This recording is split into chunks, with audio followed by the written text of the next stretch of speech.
Hello, welcome to our new video. In this video, we will show you how to send images through Gmail. First of all, you have to open Gmail from your PC. Now you have to click on Compose button on top left. Here you will see the new message pop up. Here you have to enter the Gmail which you want to send the images.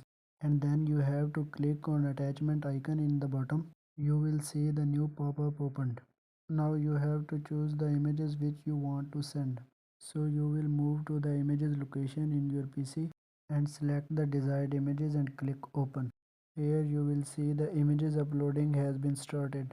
After loading you have to click on the send button and then click OK.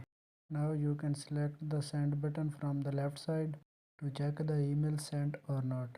Now you have to open first email and here you see all the pictures sent. Like and share this video if it works well for you. Thank you.